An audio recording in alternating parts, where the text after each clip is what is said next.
08. If it doesn't go through, capitalize the S next time. Did it go through? Still off Hmm? Still off Even if it don't go through, capitalize. You found the name though, Boe, right? The one movie? It went through? Nope. He didn't capitalize the S. And we are live. Okay, the weekly review is about to begin. Give me a second. I gotta get things in order. Pick a movie. What movie you want to watch?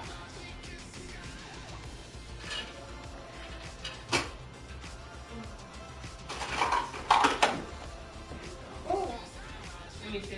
Which one? Which one? Which one? Alright, let's see. Come on. And bet we're in it. You sure? Okay.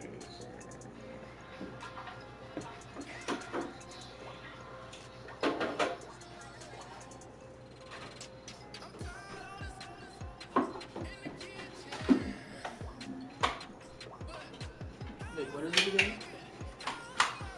Smiles with a Z. Smiley with a Z.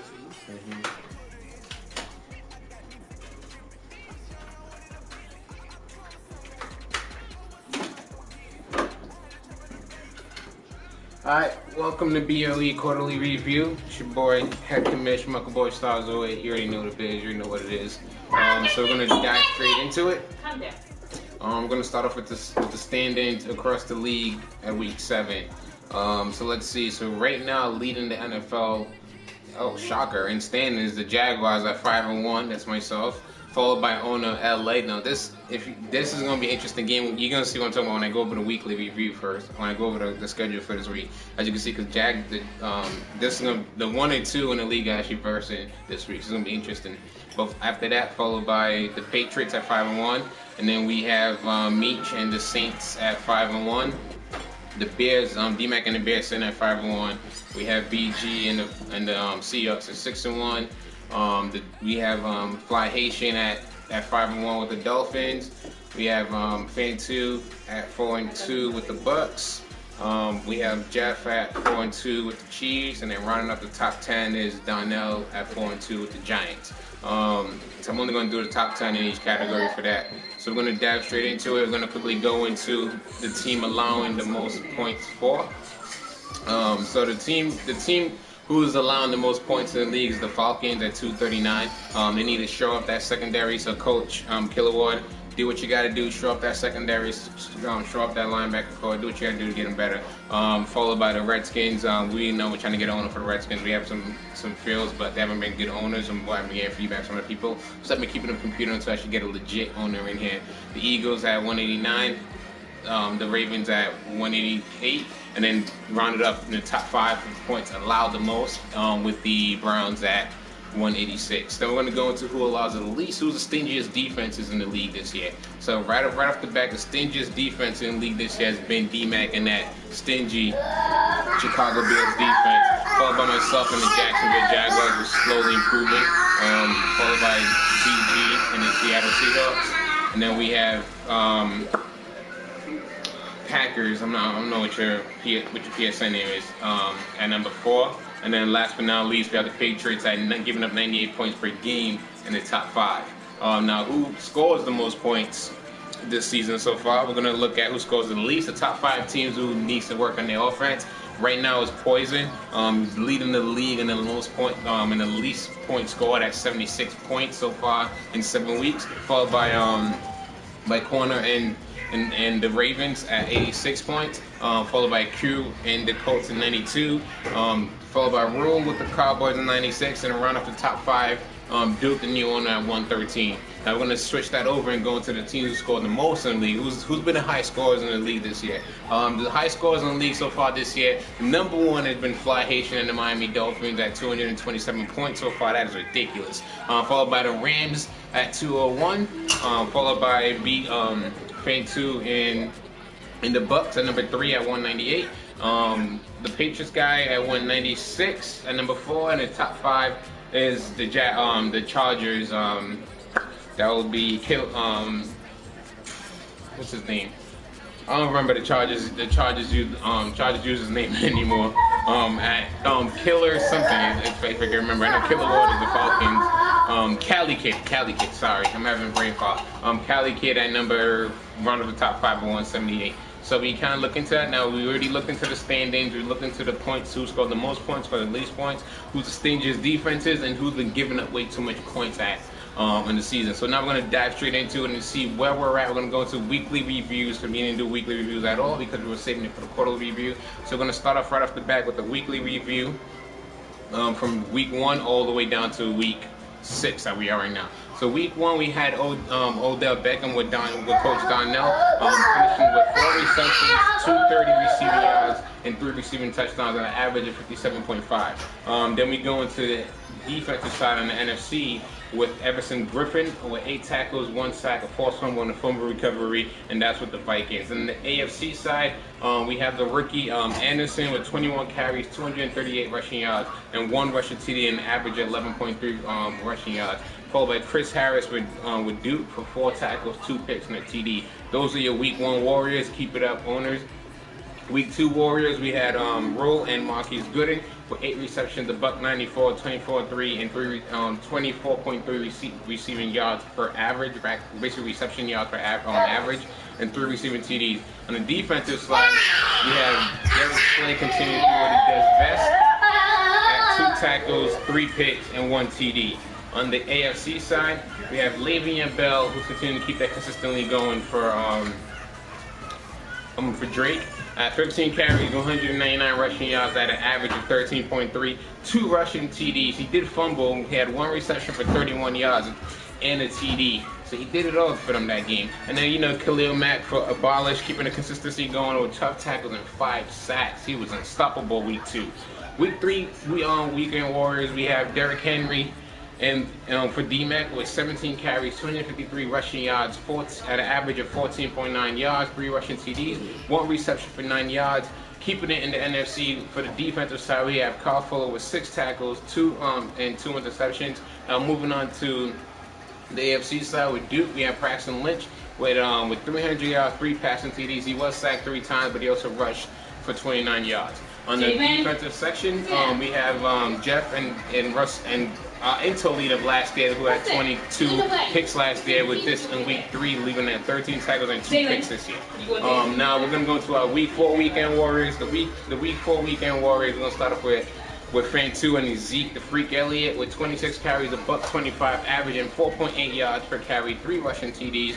He also topped that in the air with 3 receptions for 32 yards, averaging 10.7 receptions and a receiving TD that game. Followed by Nick Perry with 8 tackles, with 5 sacks for the Eagles. And then we go into the AFC side. You have the rookie quarterback for the Jags, who was filling in that week. He went up for 256, 3 receiving TDs, 3 passing TDs. He was sacked, 4 carries for 15 rushing yards. Then we move on to the defensive side in the AFC. We have Abolish, who's on this list again, with another defensive lineman, with Mari Edwards with 7 tackles, 2 sacks, and a forced fumble. Good job on those week 4 Warriors. We're going to move on to the week 5 Warriors.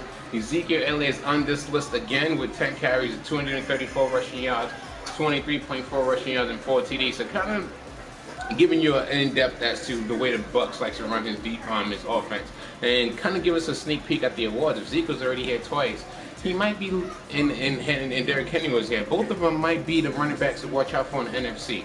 We'll see what happens when we get to week 8 and we do the quick first hand looking into the awards for week 8. So we're gonna go keep the trend going. We're gonna go with the Bears again, who seems to be on this list every other week. When he did it this time with Bruce Callahan, a cornerback with 3 tackles and 2 picks.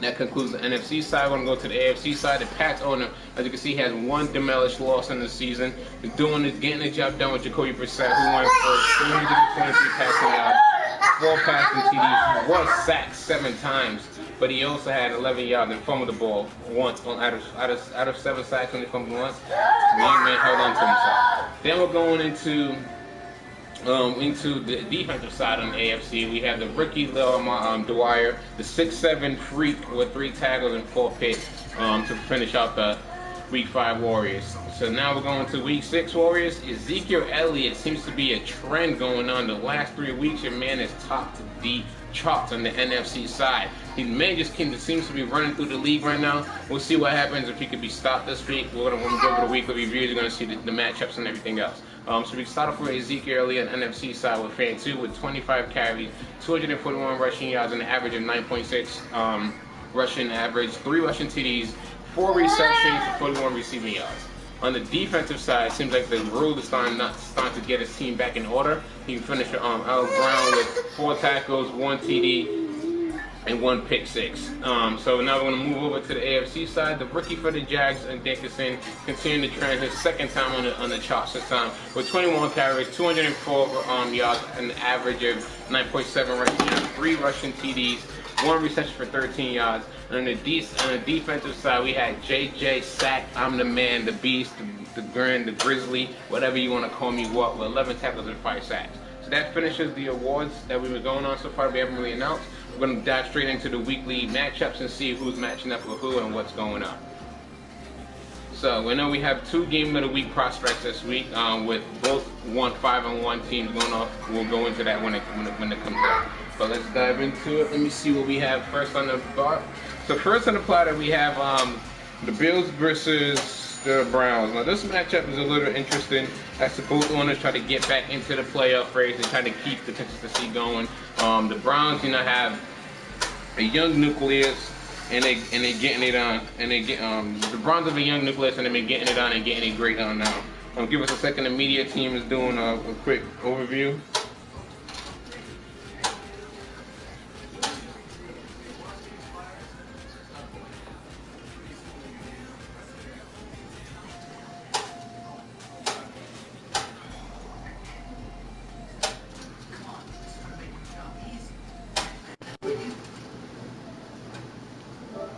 Okay.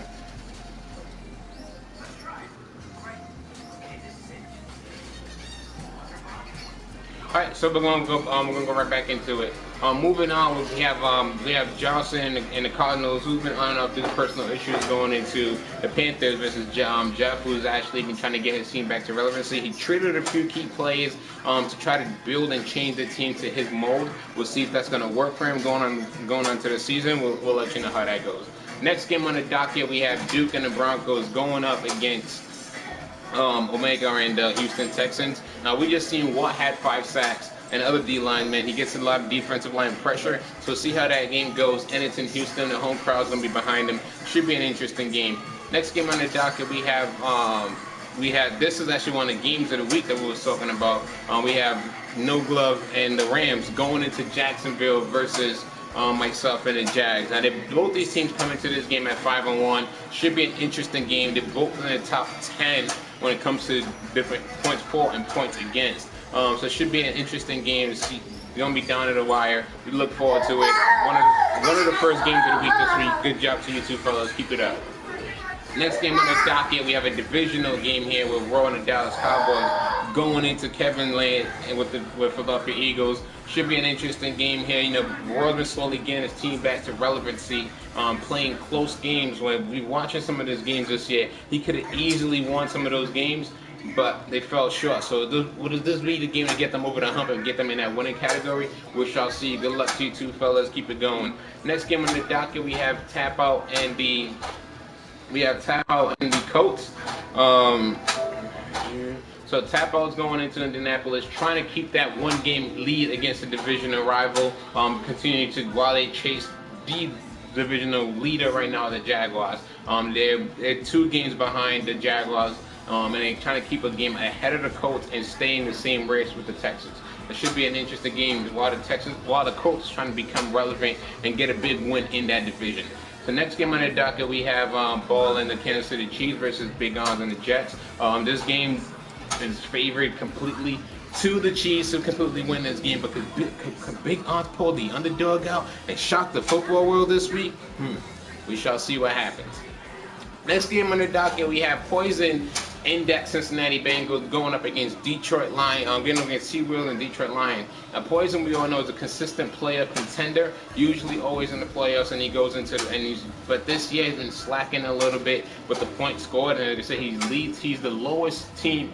He has the least scored points in the league this year versus the Lions, who's number third on number fourth on the most points allowed this year. So it should be an interesting perspective of a thing. Next game here, we actually have Matt and the Packers going up against KC and the 49ers. So we're going to try to get Coach Matt and try to get him into the chat and get a quick interview going on with Coach Matt Rose for a few.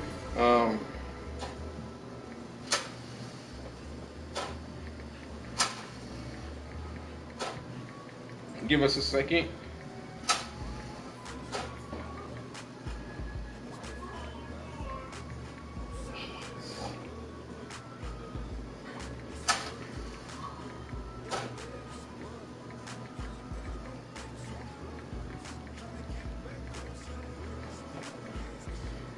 Alright, so we're going to be getting Coach Matt coming up soon shortly to talk about the season, the 49ers game, and a few other things going on. But we're going to move on to the next game. Now, this game was already played by Embolish, and you can see he kind of got the win there, 28 to 21. It's a tight game against Computer, but he got it down. Next game on the docket, we have D-Mac. Now, this is a segment I told you there's 3 games of the week. This week, we already had the first one I kind of previewed for you, which was the Rams versus Jacksonville. This is the second game on the docket of the game of the week that you're going to have. This is one of the games you want to pay attention to because you have 2 powerhouses in the NFC going at it against each other. You have D-Mac, as we've seen, who's been the stingiest defense in the league, and he's been running the ball with Derrick Henry going into Seattle, which is necessarily a tough place to play versus forever in the Seattle Seahawks. Now, how is this game going to end? How is this game going to play out? Should be a very, very interesting game. I'm hoping to see this. I'm hoping to be around when these 2 players go watch the stream and try to give you some live feedbacks and as the game progresses.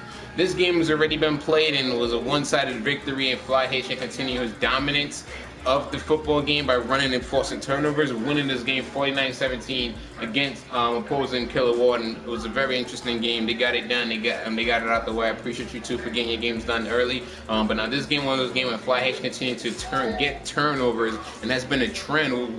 We're still working on trying to get a schedule where we can actually interview Coach Fly and try to see exactly what's making him so successful at the turnovers and what's he's expecting his team to do this year.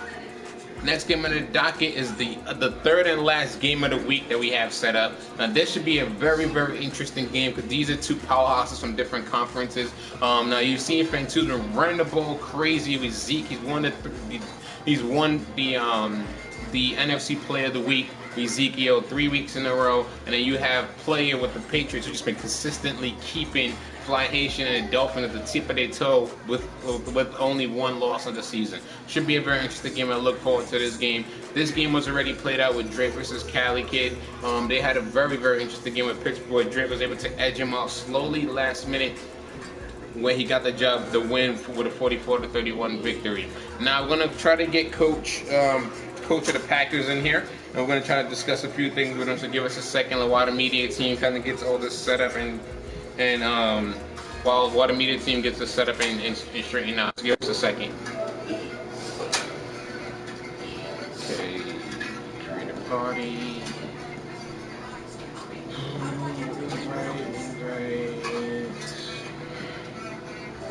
Where are you? Matt, where's Matt?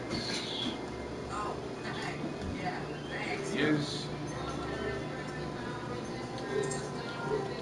So while the media team gets ready to set up on to get the Packers in here, we're going to quickly go over, take a quick look at the Packers stats to see what they've been doing and how successful they are as a team, and what Coach Matt could do to increase that success. So while the media team kind of gets him set up, we're going to quickly go over the Packers here.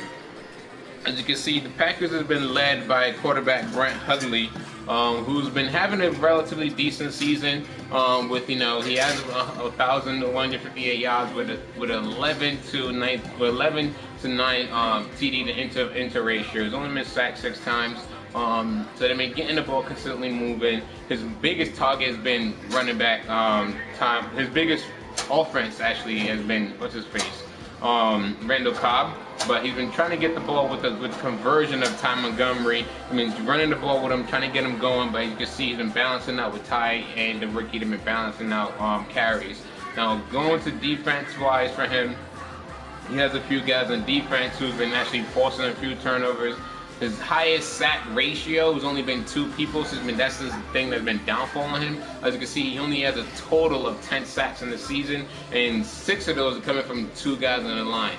And it's week 7, so if he wants to get better into the season, he has to try to find a way to force more force more sacks or force more turnovers. When it comes to the turnover ratio for him, as you can see here, he's leading interception person. It's his middle line, the rookie, coming in with 2 picks. Followed by Brunel, another 2. So turnovers has not been a thing that's been going for him. So we're going to discuss that with the coach and see exactly how he could change that and what he could do to get better. He's been perfect for the year when it comes to kicking with Mason Crosby. As we know, that's not something that's something that we take for granted, but kicking is hard to do. So let's see. The media team sent out a message to him.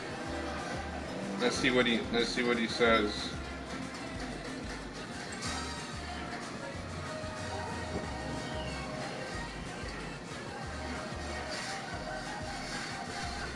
So like I said, while we're waiting out on him, I'm going to quickly go to his team stats and see where he can improve on based on our talks that we were just discussing offensively and defensively for him. So let's look for the Packers. Yeah, remember he was in the bottom tier when it came to offense. So here he is right here. He has a total of 2,031 yards going for him. Mainly passing with Brent Hundley been getting a job done, but he's only averaging 27.2 points per game, and with a 66 66 first down ratio. So there's room for improvement, as you can see when you look at the top guys in the league. I'm right there with 135 first downs, but that's ridiculous. I don't even get that many first downs. That's ridiculously high, from 66 all the way to 135. That's almost double the production of the Packers there. Now if we look at the defensive side where the Packers sit, but wait a minute, we just got word of that Coach Matt is joining us shortly. He'll be in here now, so let's see what we have going on here. Coach Matt, how you doing? Coach Matt, can you hear us?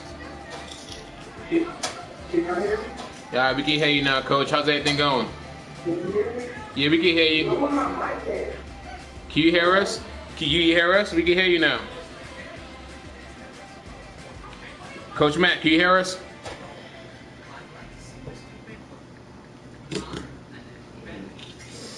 Hello? Yeah, can you hear us now, Coach?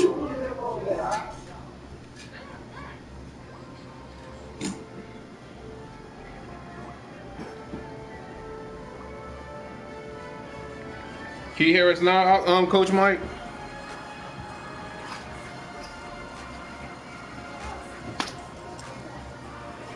Well, we're having technical difficulties while we wait for him to come back and hear us. As you can see, he's actually leading. I'm here.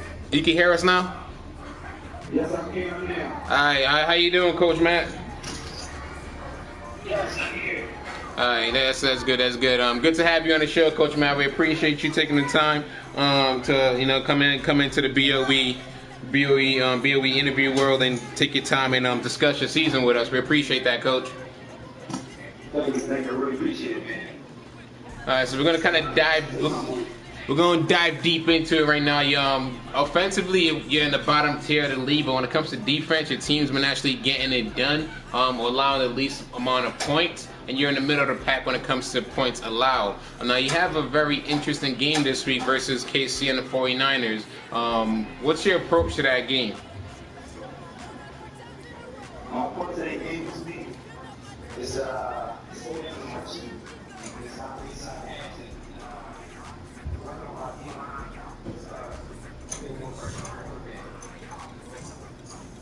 Okay.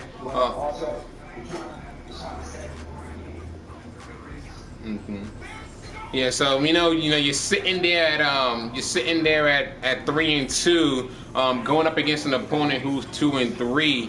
Now you're trying to use this game to climb up and make sure you get this win, so you don't fall back, 2 games in your division against the Bears and the Vikings, who are sitting the Bears at 5-1, the Vikings at 4-2.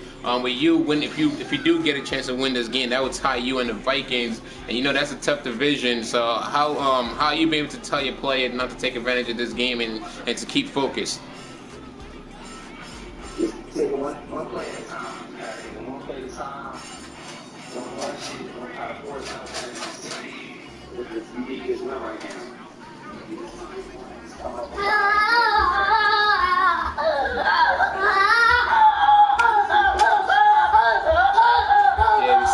We've seen that you've been balancing the ball. Excuse us. We have our crowd here in the studio. They're going crazy. They're ready for some football, so they're just going crazy a little. So excuse the noise. That the crowd control here sometimes could be crazy. We can't stop the football madness. But we've seen when it comes to your offense, we see you been getting the job done with the young quarterback that you're growing right there in Brent Hundley. Now, are you just growing him as a stopgap, or are you looking to draft a quarterback, or is he really a quarterback for the future? That's my quarterback for the future. Okay. So what? Okay. All right. Okay. Now on defense, we've seen your rookies that you picked up have actually been stepping up for you and been getting the job done. Now, what have you been able to? How have you been able to transition them from the college league to the big leagues and actually keep them producing at the pace you have them going? Especially your middle linebacker Cooper Benedrick. He's leading your team in picks as well as tackles. That's amazing for a rookie to come into the league and step up like that. Yeah, it is.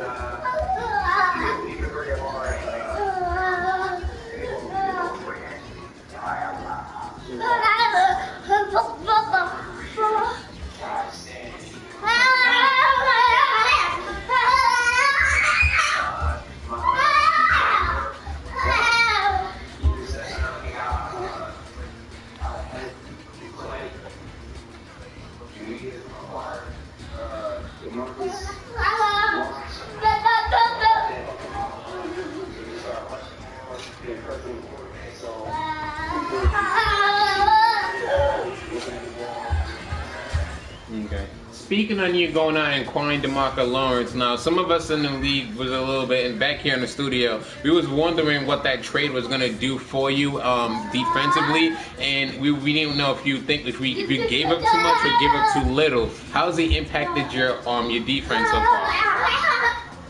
Well, right now he's okay in practice.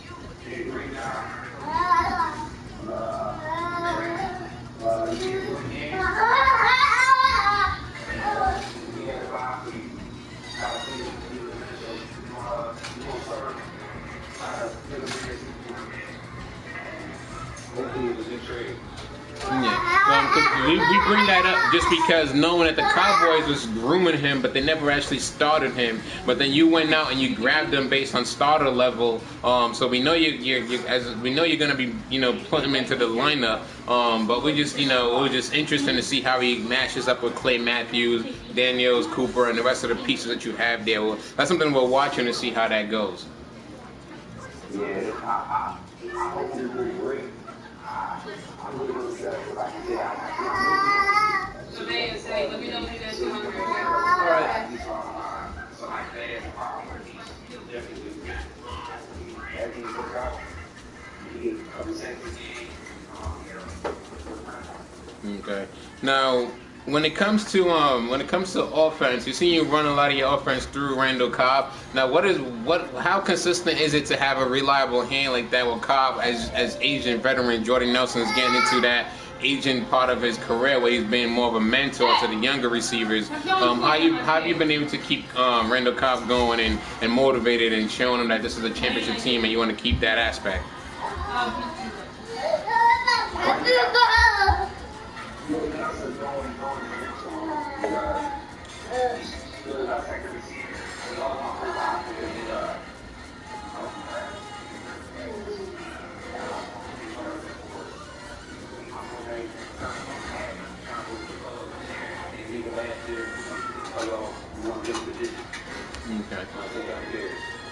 All right, shoot, that's good aspirations right there, Coach. You answered the next question was going to be asking you was where do you see this team going, and you kind of already said you wanted to take down the Bears and make it to the playoffs. Now we all know the NFC has been strong this year with the Bears, the Vikings, those two in your division, the not the 49ers, the Rams, the Seahawks, the Vikings, like we mentioned earlier, and a few other teams in that NFC who have something to say about that and will be roadblocks for you. But speaking of which, your cap this year is a little bit different. So you're sitting right now at almost $10 million in cap, but you have a few key players to sign. Like, how is that looking? Did you already look into the draft for replacements, or are you still going to look to make some huge last-minute trades before the deadline, or are you looking how are you going to create some cap space to sign some of these players?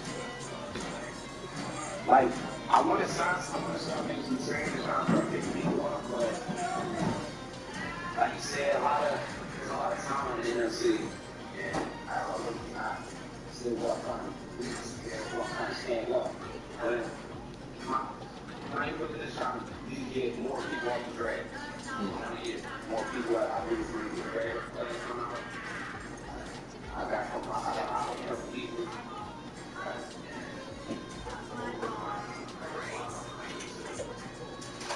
Okay. Speaking of the draft, so as of right now, you don't have a first round pick. Is that something that we're going to see you move up into the draft later on to try to get a first round, or are you fine with staying with your first pick being in the second? I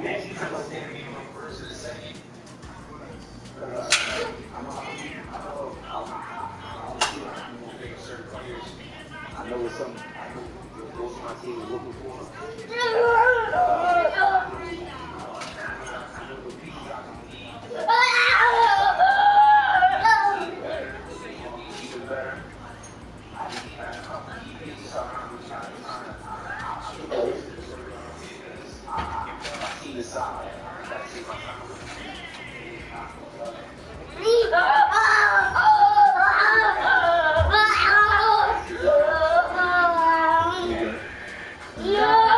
Well, Coach, we appreciate you taking the time to discuss to us about the season. We're great. We appreciate that. We wish you good luck versus the 49ers. We wish you good luck for the rest of the season. And like I said, we look forward to seeing you maybe in the playoffs so we can do another interview for your playoffs. But once again, Coach, we appreciate the time that you took. Good luck rest of the season. Good luck against this game against the 49ers. And keep enjoying yourself and continue the mantra of ball out error and enjoy the season, Coach. Thank you, appreciate it.